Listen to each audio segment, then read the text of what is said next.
Olá, pessoal! Este é mais um episódio do nosso podcast Atitude Empreendedora. Eu sou a Ariane Abdala. E eu sou a Marcela Burru e mais uma vez estamos aqui com vocês. A gente vai continuar aqui o nosso pequeno especial de entrevistas com professores brasileiros em Harvard. Então a gente entrevistou no último episódio a Márcia Castro e hoje a gente vai entrevistar o Flávio Calmon, a gente foi lá pessoalmente.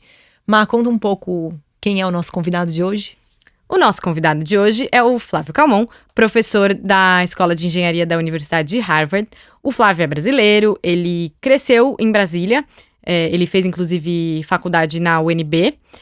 Agora, para falar o que ele faz, eu prefiro que vocês ouçam a entrevista daqui a pouco, porque ele é um cara que trabalha com inteligência artificial, ele é um engenheiro, trabalha com programação, muitas e muitas fórmulas.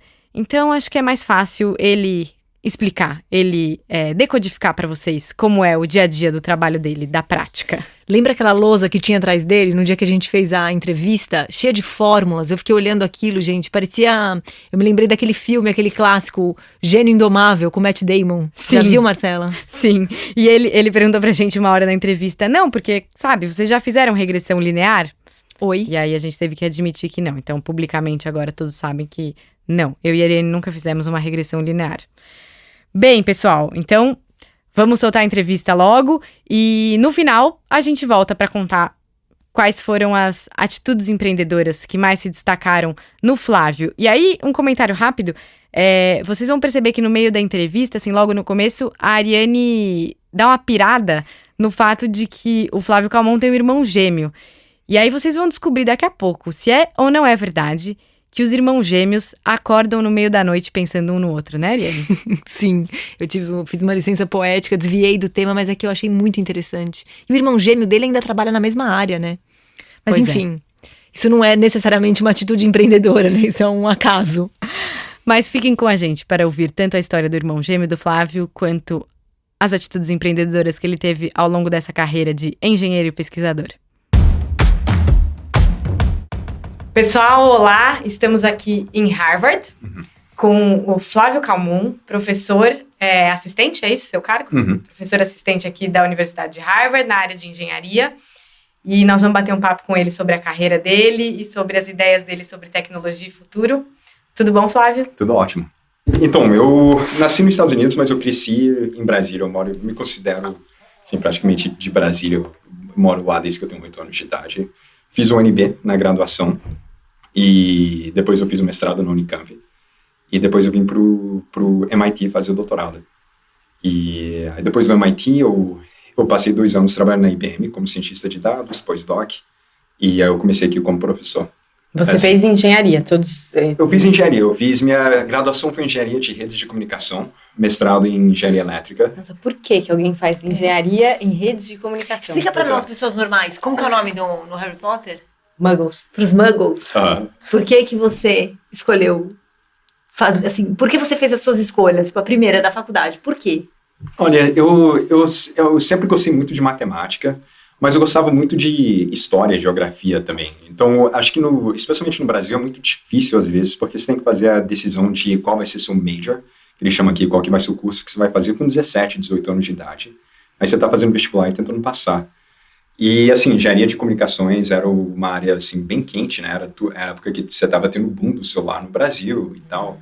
E não sei, me parecia interessante. E eu sempre fui muito curioso sobre essa questão de como é que informação é transmitida, como é que informação é representada, e como é que você cria, e como é que sistemas de comunicações funcionam. Então, nesse caso, foi uma escolha natural, mas não foi uma escolha fácil também. Acho que até hoje, na minha pesquisa, ainda tem um viés também de aplicações na área mais de humanas e tal, por causa disso. Eu vi que você tem ali, bem na frente, um livrinho do Paulo Freire. Pois é. Achei muito legal. Pois é. Acho que não são muitos engenheiros que tenham Paulo Freire na estante. Eu acho que tem uma conexão também, porque ele passou por Harvard, né? E não foram muitos brasileiros que foram professores ou pesquisadores em Harvard. E, não sei, acho que tem essa conexão também. Essa ideia também de usar a educação como uma força para a transformação é uma coisa que eu acredito muito também. O pernambucano Paulo Freire foi um educador, escritor e filósofo. Ele é uma referência na área por causa das suas contribuições para a educação e alfabetização no Brasil e no mundo. Além de ser considerado um dos pensadores mais notáveis da pedagogia, é autor da terceira obra mais citada nos estudos de ciências humanas do mundo, Pedagogia do Oprimido. E aí você foi seguindo carreira na engenharia? Então, eu fui seguindo, eu me formei na UNB, formei primeiro da turma, e aí eu fui fazer... Assim, um fato interessante, eu também tenho um irmão gêmeo idêntico. Sério? Pois é. E ele hoje é professor na INSEAD, da Business School, na França. E ele fez engenharia também? Ele fez engenharia elétrica, então parecido. E a gente foi junto para Unicamp fazer um mestrado. E aí a gente aplicou para fazer o doutorado no exterior, né? E eu apliquei para programas de engenharia, ele aplicou para programas de pesquisa operacional e, tipo, matemática e administração. E nós dois acabamos vindo para o MIT. Eu fui aceito na engenharia elétrica e ciência da computação, ali no Operations Research Program. E, aí acabou que a gente ficou junto também. E a sua ideia era se colocar no mundo acadêmico mesmo? Você tinha... Qual que era a tua vontade, assim? Eu não sei, eu sempre gostei de fazer pesquisa, né? Eu acho que eu adoro fazer pesquisa, eu adoro inovar, eu gosto de estar perto de aluno, de gente que está tentando fazer coisa diferente e tal. E então, para mim, fazer um doutorado era uma forma de continuar trabalhando nessa direção. Né? O engenheiro, ele pode trabalhar em diferentes áreas, você pode estar inovando numa empresa também, por exemplo, mas acho que eu queria fazer uma pesquisa um pouco mais, ter um pouco mais de liberdade e poder passar mais tempo pensando num problema um pouco mais profundamente. Eu acho que isso me motivou a fazer um doutorado. E, eu acho que foi isso. E também poder fazer matérias um pouco mais avançadas sobre engenharia, explorar coisas um pouco diferentes. Aí eu vim fazer o doutorado nos Estados Unidos, pensando em trabalhar nessa área de comunicações e wireless, e acabei indo para uma área um pouco mais teórica, de teoria da informação, que foi o foco do meu doutorado. E depois no final do doutorado, eu acho que eu estava cansado de ficar provando o teorema também. Se você pegar minha tese de doutorado, acho que só tem 2 figuras e um monte de matemática, assim, um monte de equação. Aí eu resolvi passar 2 anos na IBM, trabalhando em coisas um pouco mais aplicadas. Lá eu passava metade do meu tempo fazendo minha própria pesquisa e outra metade trabalhando em projetos de ciência de dados com empresas. Aí eu vim para Harvard, dar aula aqui na engenharia. Calma, eu quero saber uma coisa do seu irmão gêmeo. É verdade que irmão gêmeo sente as coisas junto? Não. Não é verdade? Você não acorda no meio da noite quando ele tem um problema? Só de vez em quando. Não, tô brincando. Isso não acontece, não. Nunca aconteceu? Não, mas eu acho que assim, você acaba tendo uma conexão muito próxima porque são 2 pessoas da mesma idade, passando pelos mesmos eventos na vida, né? No caso de vocês, quase igual os eventos. Pois é. Mas o meu irmão, para mim, sempre foi uma inspiração para mim. Eu acho que ele sempre me motivou muito também para ir além. Então acho. Como é o nome dele? Desculpa, eu quero falar um pouco sobre o irmão. Como é o nome dele? O nome dele é André Calmon. Você fala com ele todo dia? Eu falo com ele todo dia. E você também é uma inspiração para ele? Eu espero que sim. Eu acho que sim. Ele é a pessoa que você mais confia? Sim, eu confio muito nele, com certeza. Porque ele é igual a você, né? Você deve, olhar no espelho, assim. Não é assim. Eu acho que ele tem a personalidade dele. Tá. Ele tem nós temos personalidades diferentes. Mas o André, para mim, sempre foi uma inspiração. Eu acho que, assim, ele sempre me motivou muito, assim, a ir além de estudar e trabalhar e tal. Porque ele falava isso? Ele falava, e ele tem uma personalidade também muito empreendedora, assim. E enquanto estava no doutorado, ele teve uma startup, ele trabalha, hoje dá aula em Business e Sustainability na INSEAD, então... Esse é bem o viés dele também. Entendi, que legal. Porque deve ser muito interessante você ter alguém com o mesmo rosto que você, É. criado no mesmo lugar, só que uma pessoa diferente, né? Pois é. Só uma curiosidade infantil, né? De gêmeo. É. Eu gosto de ser gêmeo. Eu não me imagino não ser gêmeo. Eu acho que, na verdade, a vida de alguém que não é gêmeo deve ser boring. Porque Adorei. Porque assim... A nossa vida é meio boring, aí a gente inventa essas coisas. Tipo, vamos lá pra Harvard conhecer alguém que tem um irmão gêmeo pra ver como é que é. Eu tô brincando, mas eu acho que deve ser muito divertido mesmo. Uma experiência... tem um feedback muito positivo. Assim, é um sistema de realimentação positiva. Então, Legal. E o que você fazia na IBM? Você pode contar pra gente alguns dos projetos? Claro, eu posso sim.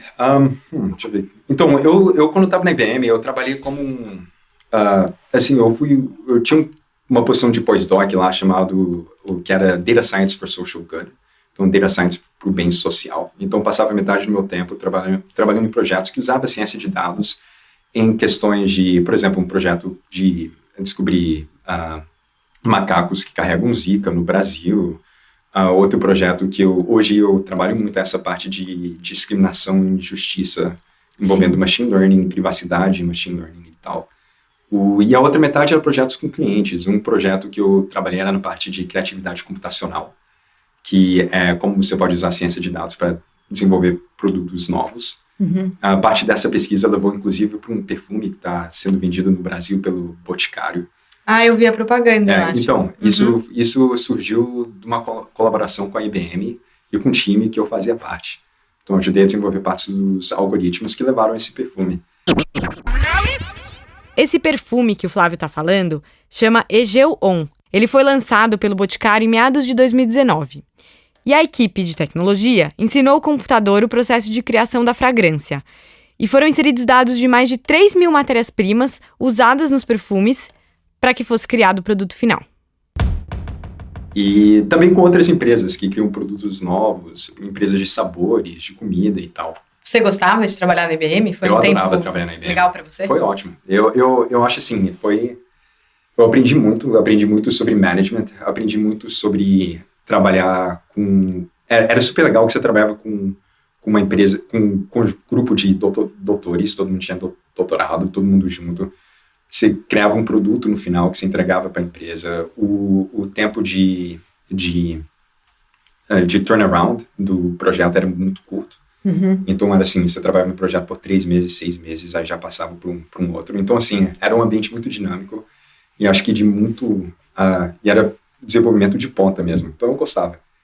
E uma coisa é você dar um toque acadêmico, outra coisa é você tentar vender sua ideia para um vice president em Ohio, num dia chuvoso, assim, e você tem 5 minutos para falar porque eles devem investir nesse projeto. Então, foi um lado bem diferente da academia. Emocionante, assim. Né? Eu gostava. E você não teve vontade de ficar? Bom, quando eu comecei na IBM, eu já tinha uma oferta de Harvard, né? Então, eu fui para a IBM já, assim, esperando voltar para cá. Então, eu às vezes eu sinto falta de estar na empresa. Eu ainda trabalho com as pessoas da IBM, a gente ainda tem projetos juntos, mas eu acho que, por enquanto, eu estou mais feliz aqui na academia. É um estilo de vida bem diferente. Eu me considero, assim, como professor nos Estados Unidos, eu me considero como CEO de uma non-profit startup, né? Então, aqui agora nós somos mais ou menos 10 pessoas, então eu tenho 4 alunos de doutorado, 2 pós-docs, mais um professor visitante, mais um aluno visitante, mais alguns alunos de graduação que trabalham comigo. E você é o chefe dessas 10 pessoas? Sim. E eu passo muito tempo... E assim, então nós somos uma non-profit startup, e que a gente gera pesquisa, às vezes junto com colaboração com empresa, às vezes pesquisa puramente acadêmica, e eu constantemente estou tentando levantar dinheiro para pagar essas pessoas, né? Aqui nos Estados Unidos você não paga pelo doutorado. Quem paga pelo seu doutorado é o seu orientador, né? Através de através de bolsas de pesquisa, através de projeto com o governo, com o NSF, por exemplo, ou projeto com outras empresas. Então, eu passo... isso foi uma coisa que me surpreendeu na academia americana, que eu sinto que eu passo a maior parte do meu tempo tentando levantar dinheiro para poder crescer meu grupo de pesquisa e conseguir atingir um nível de produção que eu quero. Como que é a sua rotina aqui? Que hora você acorda? O que você faz antes de vir para cá?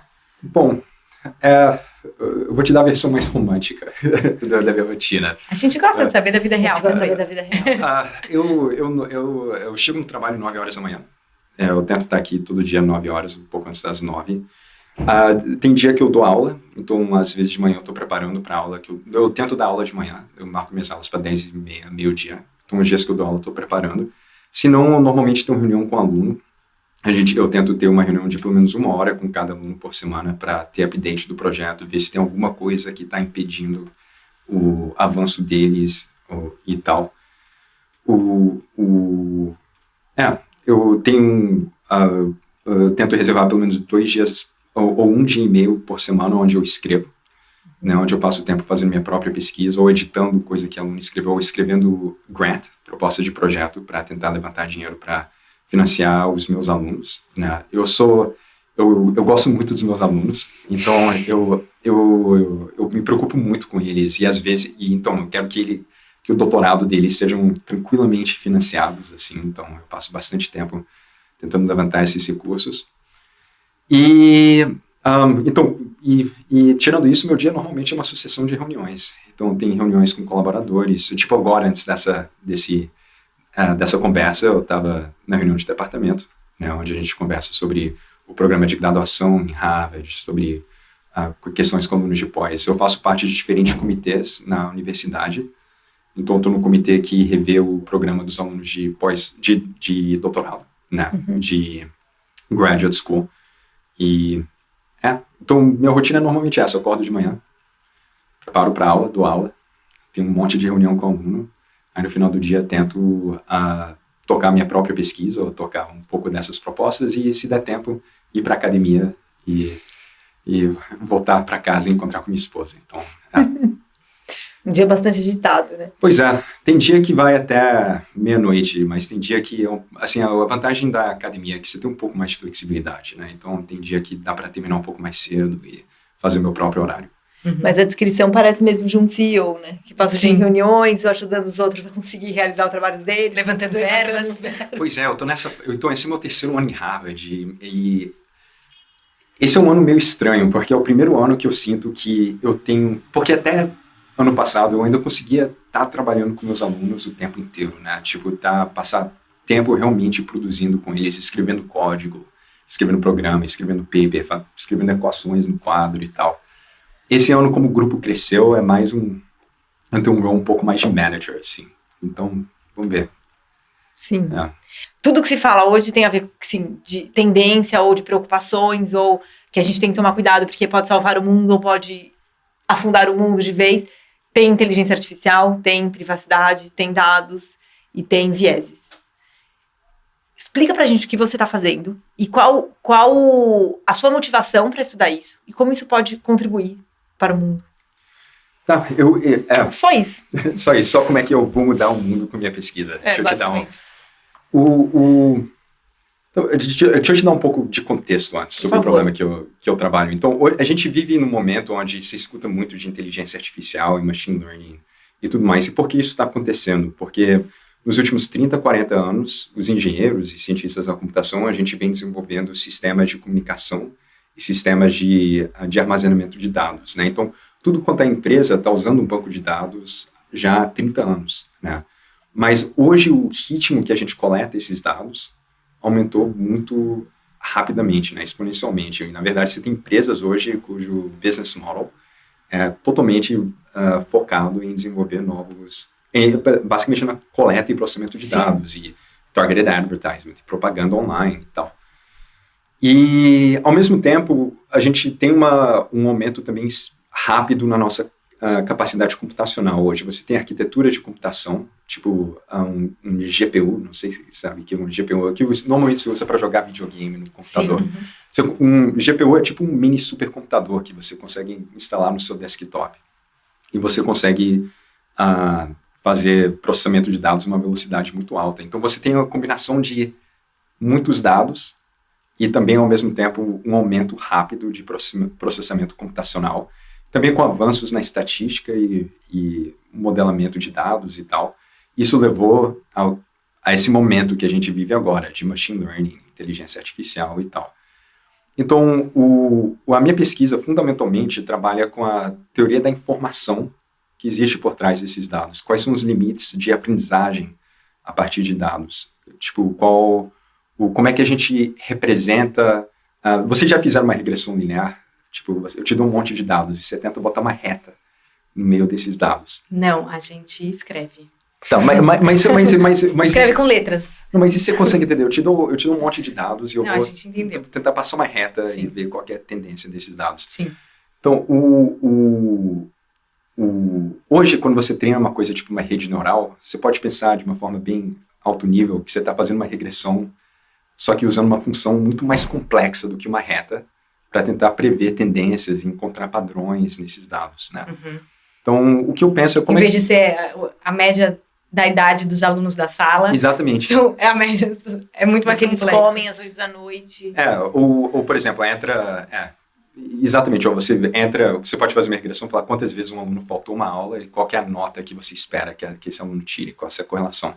Agora, pensa em criar um modelo que faz algo muito mais complexo, onde entra um texto em inglês e sai um texto em português. Mais ou menos isso. E hoje a gente tem os dados e a capacidade computacional para treinar esses modelos, né, muito mais complexos.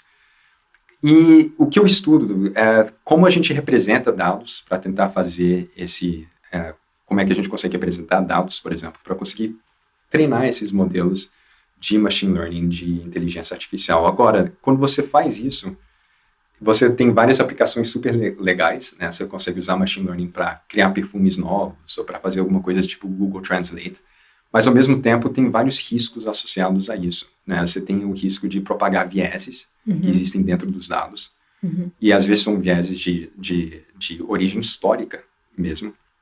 E você tem questões de privacidade também. Então, parte da minha pesquisa é focada em como a gente consegue, por exemplo, corrigir um modelo de machine learning para que ele não seja enviesado, a gente remova esse viés, ou pelo menos informe que esse viés exista. Você pode dar um exemplo? O que é um modelo enviesado? Quem enviesou o modelo? Então, o New York Times teve uma reportagem ótima sobre isso, que a Microsoft, a IBM e outras empresas, eles lançaram vários algoritmos de reconhecimento facial. Né? Então, entra uma imagem de uma face e sai se essa pessoa é um homem ou uma mulher, ou se essa pessoa está sorrindo ou não, alguma coisa assim.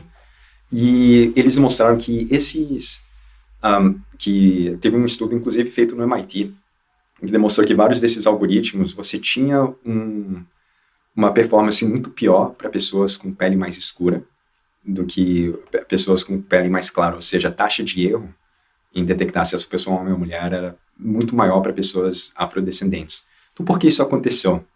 Bom, isso aconteceu porque vários desses modelos, eles são treinados, você treina um modelo, tipo aquela regressão para aprender a prever se alguém qual a nota que eles vão tirar, se eles faltaram aula ou não.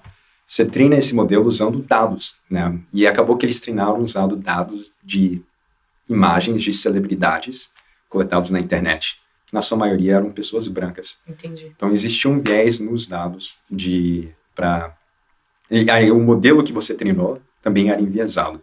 Como é que você corrige isso? Então, na verdade, o viés do modelo reflete o viés do seu criador. Do seu criador. Bom, o viés dos dados usados para treinar um modelo que, de certa forma, reflete o viés do criador, né? Que, de repente, a pessoa não percebeu ou não se tocou, ou, de repente, não se tocou que não tinha uma diversidade no dataset que eles usaram. Entendi. E esse problema de viés é ainda mais preocupante quando você olha no uso de machine learning em outras aplicações como a justiça criminal, por exemplo. Hoje, em vários lugares dos Estados Unidos, se você é acusado de um crime, eles te levam para uma delegacia e lá eles vão preencher um questionário com algumas dúzias de perguntas sobre você. E esse questionário vai ser usado para te dar uma nota, vai ser usado como entrada para um programa de computador que vai te dar uma nota que qual que é a probabilidade de você cometer um crime no futuro próximo ou não. Tipo um score de crédito, mas para criminal. E existem estudos que mostram que vários desses programas são enviesados. Né? Então, como é que você detecta isso? Como é que você corrige o modelo? Ao mesmo tempo, você quer manter uma acurácia do modelo. Como é que você consegue detectar a origem desse viés? Né? De forma automatizada, de forma simplesmente analisando os dados, simplesmente analisando o modelo, você detecta isso, informa o criador do modelo, o cientista de dados, que existe esse problema. Então, isso são coisas que eu estudo. E a gente tenta desenvolver algoritmos que funcionam em dados de alta escala, que detectam esse viés. E, ao mesmo tempo, a gente vira a pergunta e fala, quando a gente consegue detectar esse viés? Né? Quantas amostras você precisa? Sobre quais condições? O que acontece se você muda a distribuição dos dados? Vamos dizer, um exemplo, eu treino esse modelo de justiça criminal em Massachusetts, agora eu estou aplicando em Oklahoma. A distribuição das pessoas muda, sabe? E como é que isso afeta o meu modelo? E isso que a gente tenta entender tanto do ponto de vista teórico quanto do ponto de vista prático.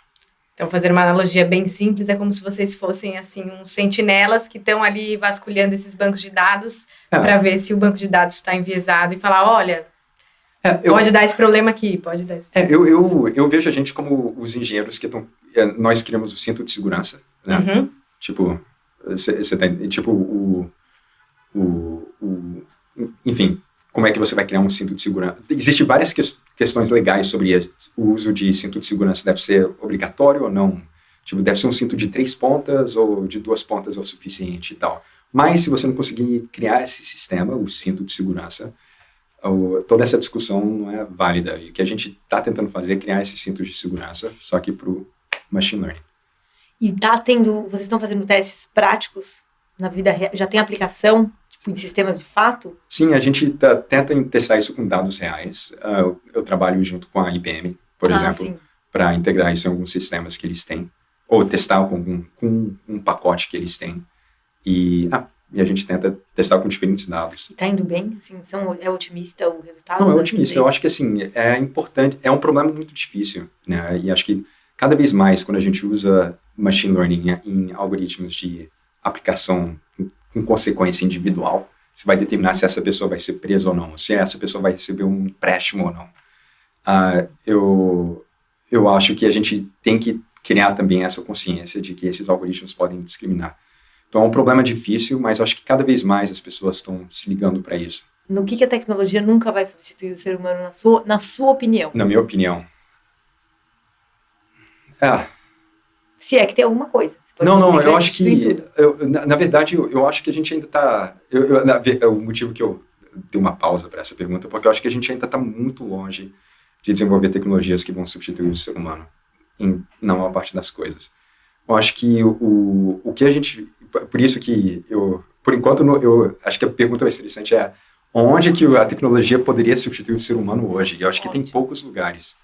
Né? O que eu vejo acontecendo nas próximas décadas é usar a tecnologia para transformar seres humanos mais produtivos, mais eficazes e tal. Assim, demorou muito tempo para a gente criar um programa de xadrez, o Deep Blue, que derrotava o melhor ser humano no xadrez, né? Mas décadas antes, anos antes, a gente já conseguia criar programas que transformavam um jogador de xadrez mais ou menos medíocre uma pessoa que conseguia bater um campeão mundial, né? Então a gente criou acho que essa ideia de ter programas que tornam seres humanos mais eficazes, mais produtivos, de repente mais justos, isso é uma coisa que a gente vai ver, é mais uma simbiose entre os dois. Acho que é isso que a gente vai ver mais e mais. É interessante, porque a gente ouve tanta gente falando hoje de inteligência artificial, que vai mudar tudo em pouco tempo, que às vezes assusta, né? E poucas pessoas ponderam, me parece que você está ponderando, assim, que você tem uma visão mais pé no chão de que tipo, não vai substituir no curto prazo. Faz sentido dizer que também, assim, a tecnologia vai avançar na medida em que a gente conseguir manipulá-la. Porque ela não vai avançar sozinha. E se o ser humano é limitado, a tecnologia, por mais que você falou, hoje a gente tem capacidade de processar muito dado e de ter acesso a muito dado. Mas quem vai ter que fazer isso é um ser humano. Pois é. Se ele não tiver a mesma... Ele tem que ter ele tem que estar no comando. Pois é. E, exatamente. Eu não vejo, programas criando programas que façam alguma coisa. Acho que a gente ainda está um pouco longe disso. Ainda fundamentalmente vai ter o componente humano, sim. Por isso que é importante a gente investir na educação agora sobre isso, né? Para mim, eu acho que essa digital literacy, né? Entender pensar estatisticamente, saber programar, pelo menos o básico de programação, saber usar dados para fazer alguma coisa, alguma atividade, ou transformar, a empresa onde você trabalha um pouco mais eficiente. Isso vai ser uma coisa cada vez mais importante. Muito mais por enquanto do que falar assim, aquela pessoa naquela empresa vai ser substituída por um robô que vai fazer aquilo. É claro que existem trabalhos manuais e veículos autônomos e tal, onde a gente vai ter cada vez mais um nível de automação maior. Mas, fundamentalmente, pelo menos no futuro próximo, a gente ainda vai precisar do human in the loop. Então, Você acha que a aula de programação é a nova aula de inglês? Eu acho que sim. Eu acho que a aula de inglês também é importante. E eu não tô falando que todo mundo tem que ser engenheiro, não é isso que eu tô falando. Sim. Mas eu acho que a gente vai ver, da mesma forma que se ensina matemática na sala de aula, você vai estar ensinando programação, de repente ensinando mais estatística, para pessoas poderem pensar sobre dados e tal, e ser mais racional sobre isso. Mas em relação ao tema, né, do podcast que a gente fala de atitudes empreendedoras, você falou bastante aqui sobre você está desenvolvendo habilidades de captar recursos, de, enfim, gerir todos os alunos que estão com você.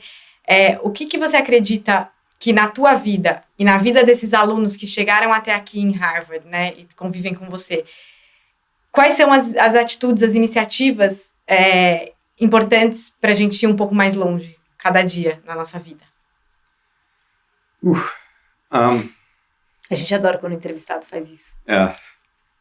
Eu posso falar uma história do que eu fiz, se de repente isso ajuda. Uma coisa que eu fiz com meu irmão gêmeo. Legal. Que quando eu estava terminando o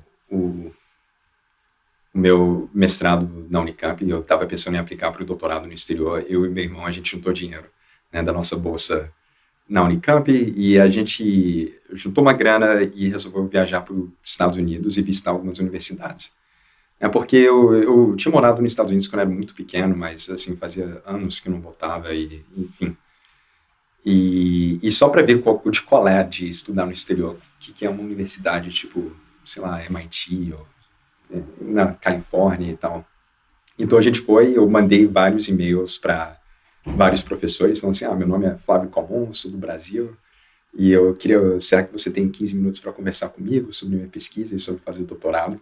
E vários professores não responderam, né, tipo, hoje eu entendo, assim, todo mundo é muito ocupado, né, mas mesmo assim a gente foi no avião, foi para alguns lugares, assim, no meio do nada, que tinha um programa bom de engenharia, ou de pesquisa operacional, no caso do meu irmão, e eu bati na porta de professor, oi, meu nome é Flávio, eu sou do Brasil. Aí sentava, você tem 15 minutos para conversar comigo? Ele, não, espera aí do lado de fora da sala. Aí eu entrava e falava com ele ou com ela e via o que acontecia. E eventualmente isso deu certo, porque acabou que onde eu fiz o meu doutorado, eu fui uma das professoras que eu visitei, e ela foi super legal comigo aqui no MIT. E até hoje eu valorizo muito isso no aluno. Não é assim, essa iniciativa, sabe, o que eu vejo nas pessoas aqui, os alunos que fazem isso tendem a ir um pouco mais longe, assim, de correr atrás, mesmo de se expor, assim, e ver que e se colocar numa posição de competir ou tentar participar em lugares de ponta. E eu acho que essa atitude é importante. Essa cara de pau junto com bravura, sabe, de bater na porta das pessoas e ver o que acontece. Muito legal. Esse foi o Flávio Calmon, e antes de falar das atitudes empreendedoras, uma curiosidade. Eu fiquei observando na nossa interação com ele como ele é uma pessoa de exatas, extrema, né? E nós somos mais de humanas, embora você seja bem afeita a exatas também. Só porque eu sei fazer 2 × 2. Aquelas. Você sabe mexer com planilhas de Excel de uma maneira um pouco mais avançada. Enfim, ele tem um jeito diferente, né? Assim, ele é mais o pragmatismo em forma de pessoa conversando. Uhum. Então era interessante, porque a gente tem o nosso jeito super curioso, eu perguntando da família dele e tal, e eu achava assim, divertido. Eu gosto dessa diferença, sabe? Quando você pega um entrevistado que tem uma dinâmica interna, um jeito de se comportar muito diferente do seu. Então foi só um highlight da minha diversão. Sim, mas ao mesmo tempo muito disponível, né? Ele muito. Nos recebeu e respondeu tudo e achou divertido. Muito. Então foi uma entrevista gostosa de fazer, apesar de rápida. Pra gente, meia hora é rápido. Sim, o que eu achei muito interessante na entrevista dele, uma coisa que eu falei também na da Márcia, que é a aplicação prática. Eu gosto de bater nessa tecla porque aqui no Brasil é difícil, né? A academia muitas vezes está distante, né? Como regra, é mais distante do que próxima do mercado e da vida real das pessoas, dos dilemas do dia a dia. Então eu acho legal que o Flávio, não só ele trabalhou numa empresa como a IBM, desenvolvendo coisas práticas, como hoje ele estuda um tema que é basicamente a preocupação de todos nós em alguma medida, né? Então, é bastante empreendedor ele fazer estudos tão profundos e com um conhecimento tão específico e com uma aplicação tão ampla. Sim, total. E que vai impactar a vida das pessoas, né? Já está impactando. Sim.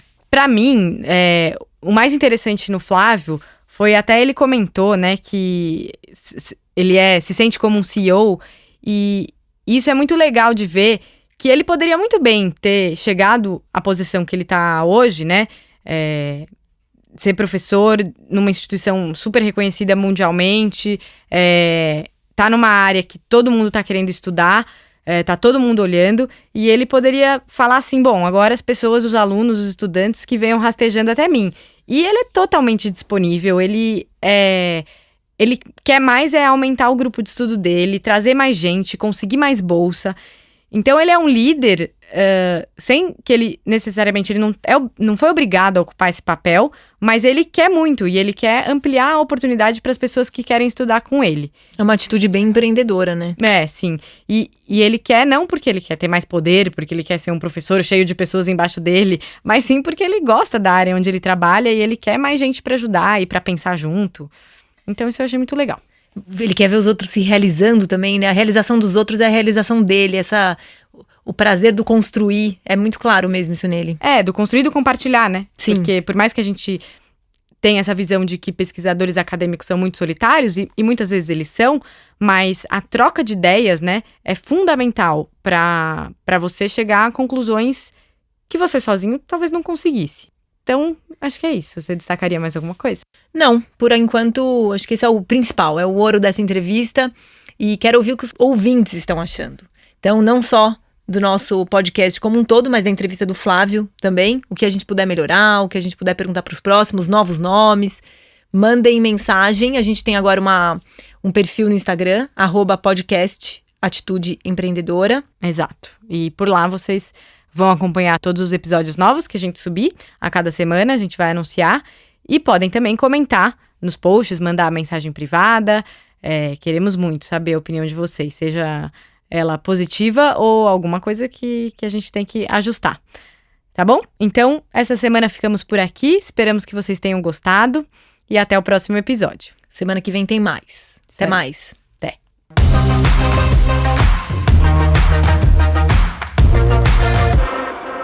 Este podcast é uma produção do Ateliê de Conteúdo em parceria com o Estúdio Teses.